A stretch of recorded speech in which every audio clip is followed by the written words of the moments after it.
Gentlemen, how to dress for church. Here on Big Pretty Man. Hi, and welcome back to Big Pretty Man, a channel for the extra large man who wants to live his life large and in charge. I'm your host, Timothy Big Pretty Crowe. I'm a wardrobe and lifestyle consultant for the extra large man. Okay guys, if you've been a follower of my channel, then you know that back last Easter I actually converted to the Episcopal Church, was baptized. I made a few videos on this. And part of that conversion is I try to attend Sunday services, Sunday Mass, every week. And in my church, I've gained a bit of a reputation as a dapper dresser. And, I often think about that because, in truth, if you go back just 30, maybe 40 years ago, that I wouldn't have that distinction. Because throughout most of Western history, when people went to church, they wore their Sunday best. Men in suits, women in lovely dresses, sometimes even gloves if you go far back enough. The kids in dresses and little boys in suits. And that's pretty much the way it's been in the American culture, at least, for at least over almost 200 years. Even if you go back to living memory, back to the 50s, the 60s, 70s, even up into the 80s, that was still true. When you went to church, you put on a suit. You put on a tie. You put on, like I said, your Sunday best when you went to the church. However, in the last 25 years, there's been a radical shift. Just like in more ordinary life, and whether it be in the office, or out on the street, the tendency to underdress, the tendency to go extreme casual, has really pervaded our culture. It's getting to the point, like in the workplace, few people are actually wearing suits. Everyone is either at best at business casual. And that could even include just a polo shirt and khakis, or people are even going to the office in jeans and t-shirts. And that is carried over now into the church, the last bastion of being well-dressed. Today it's not odd to see in churches people showing up in jeans and t-shirts and flannel shirts, even in shorts. I've seen that. And that's both men and women. It's getting where it's more rare to see someone dressed up, and usually they're an older generation. Part of this has come about even within the movement within the church, because churches have been losing a lot of membership especially over the last 20 years, and they've tried to institute a lot more innovations and modernization into the church, and where they're saying, just come as you are. So between that as well as youth ministries, which appeal to kids to come in as they are, not to dress up. They're just trying to get them in the church, teach them the good word, teach them the good news and the gospel. And also what's become known as alternative worship or alternative services. A lot of times they take place right even after the more traditional services. And in both of these, they emphasize coming as you are in the most casual of dress. So therefore, a man like me who dresses up to go to church, who wears a suit, who wears a tie, puts on some of his best, it's become much more of a rare sight within a church and makes you stand out. Because everyone's, like I said, they're doing this more dressed down and an extreme casual look. So it does beg the question, how should one dress when they go to church? Well, let's go over that. Let's look at both the pros and cons of dressing up or dressing down to go to church. Now, first, let's look at the only source we have, and that would be Scripture. In this case, the New Testament, as to how one should dress when one goes to church. And I just really quick want to say that it's not just for church. I mean, if you're going to a synagogue, you're going to a Buddhist temple, you're going to any such religious institution or sacred institution, the question is kind of across the board. How should one dress? So, but from the Christian point of view, when we look at the New Testament, what does it say? Well, and in truth, it says very little to practically none. In fact, it never says how one should dress in church. It does emphasize the virtues of humility, and simplicity, but outside of that, it doesn't say much of anything else. The only rule that the New Testament says about as far as dress code concerns headwear, hats. And actually, St. Paul does state that men should uncover their head whenever they're in worship, but that women should have their heads covered. So, a man should remove any hat that he has when he enters into a church. But really, that's it. Now, if you go back and we look at history, of course, with the early Christian church, I'm sure people wore whatever they had available. The church was mostly among the poor and even slaves. Later on, it did attract the more wealthy, and I'm sure that they dressed much more elaborately. But going up into the Middle Ages, of course, you had the rich vestments of the priests and the bishops and the cardinals, but probably most of the common people were wearing whatever they had at hand, though I'm sure people were much more clean in the Middle Ages than people think. So I'm sure that they wore their cleanest clothes.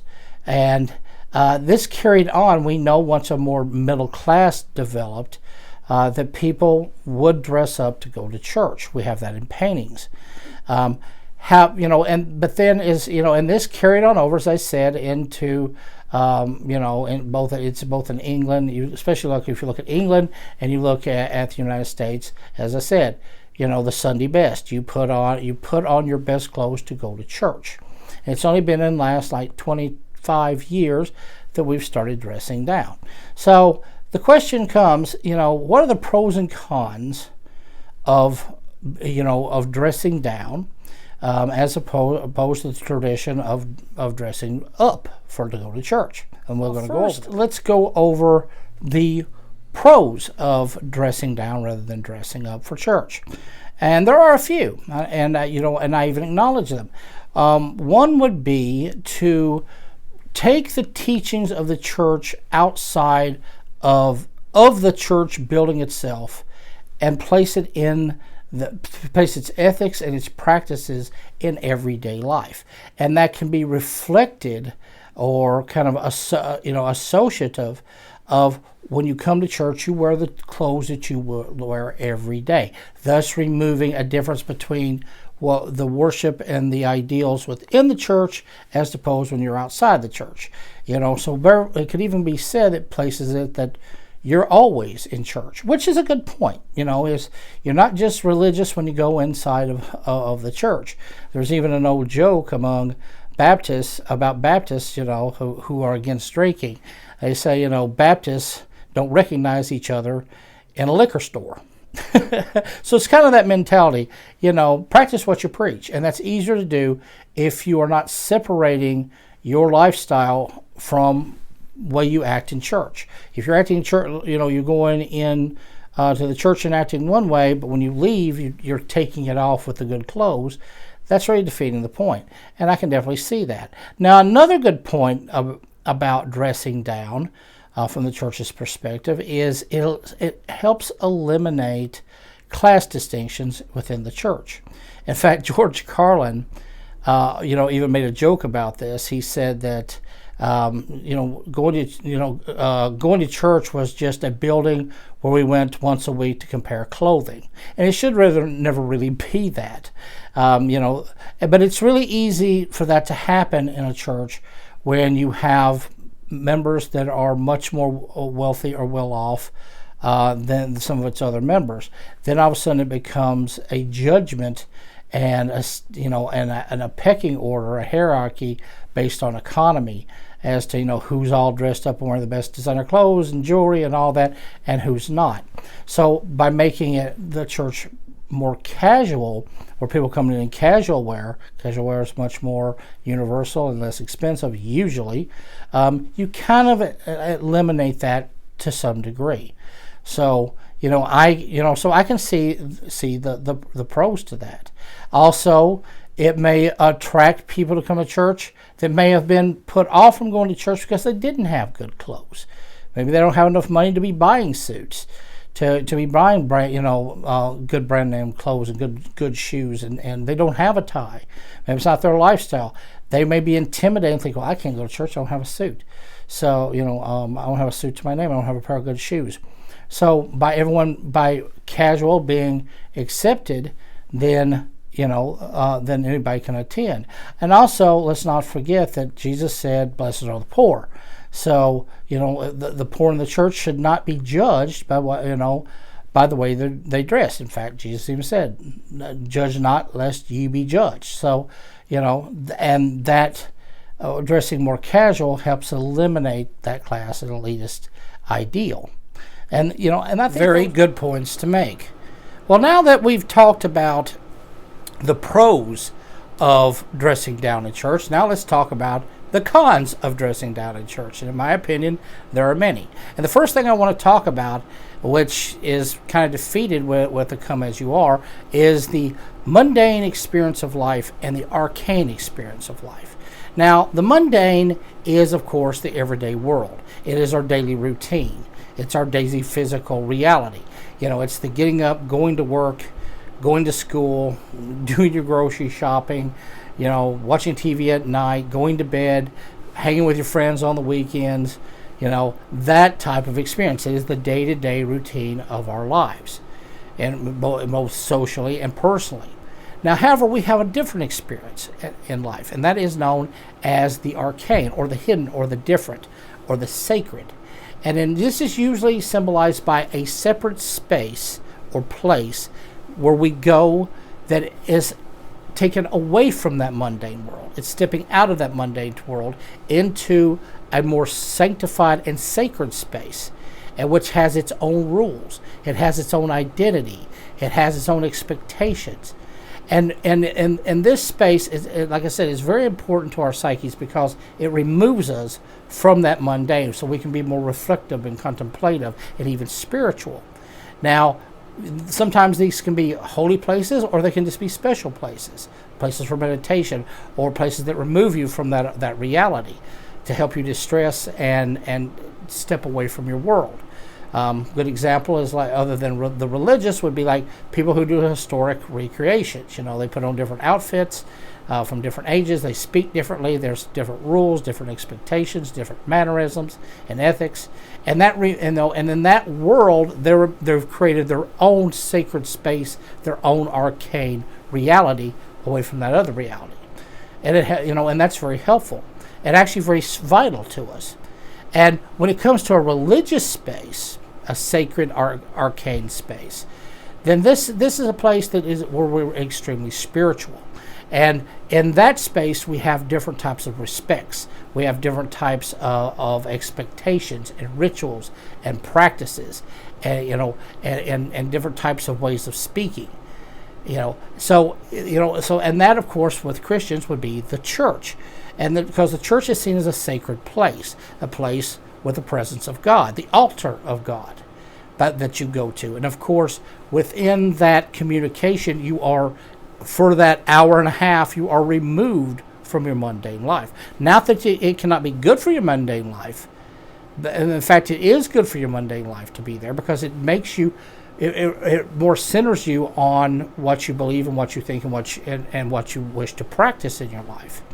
So, therefore, we treat that space very differently. We set it with a certain sanctified area, and we give it certain respects.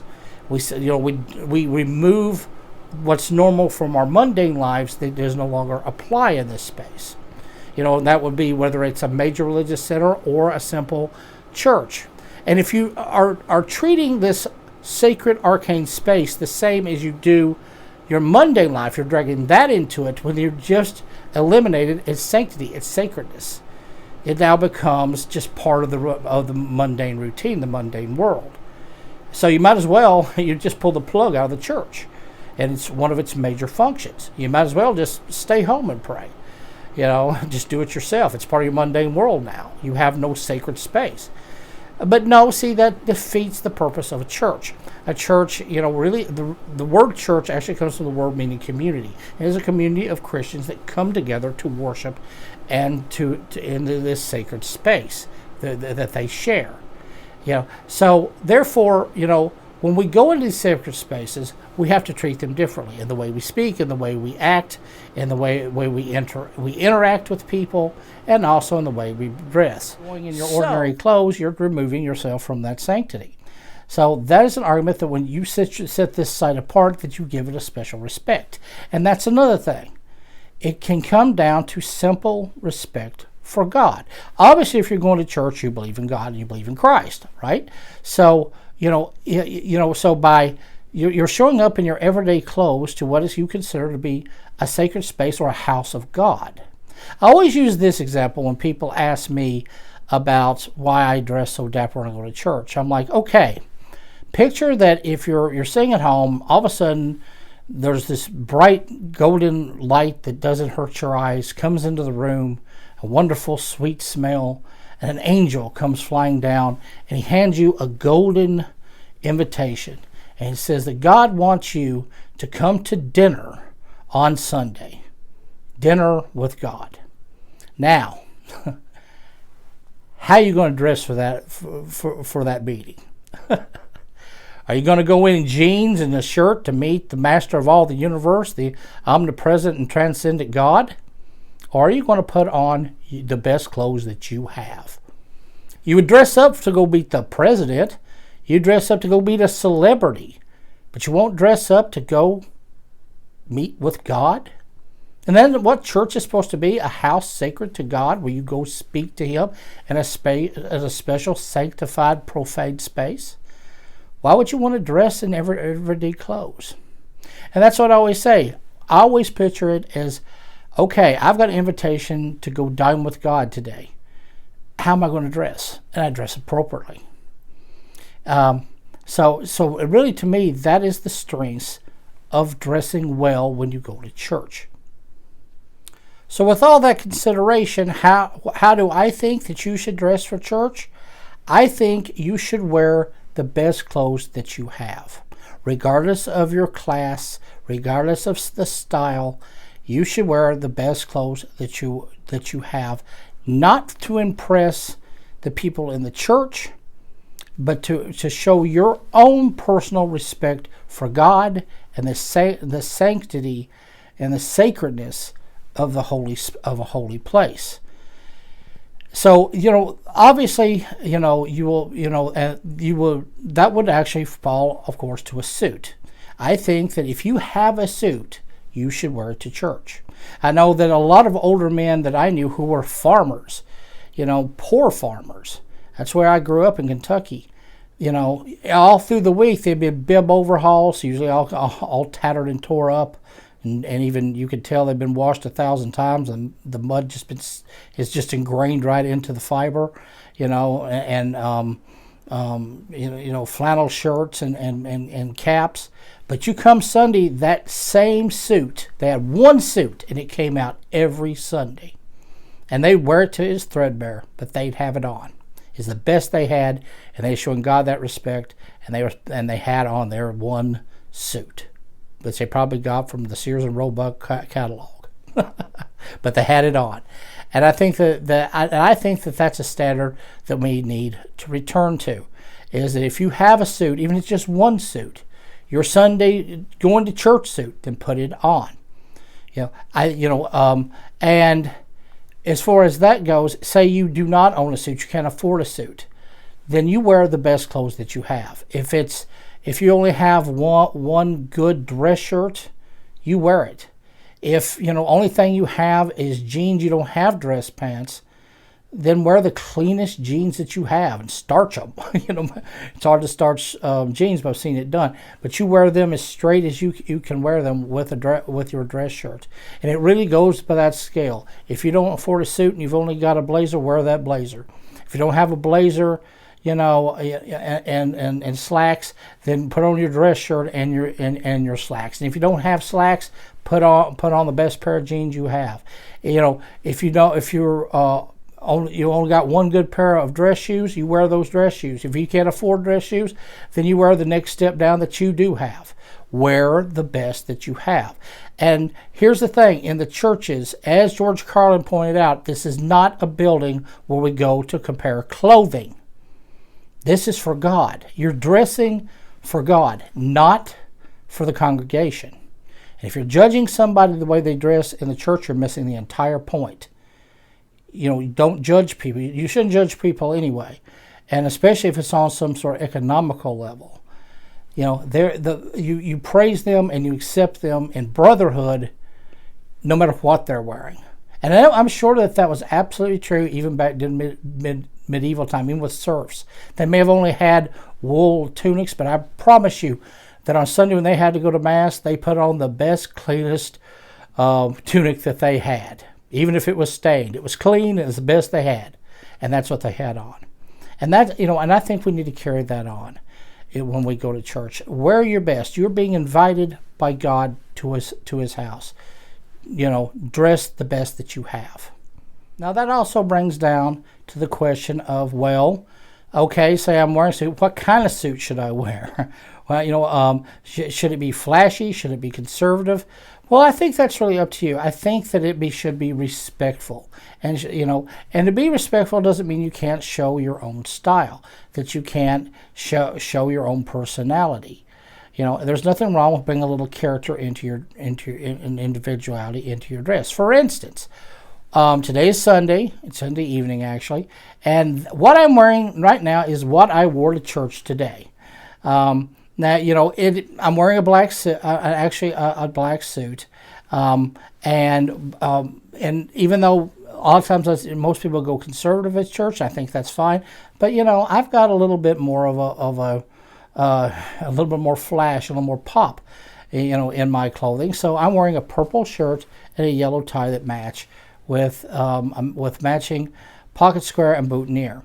And this is with my Homburg hat, one of my best hats. Go to church.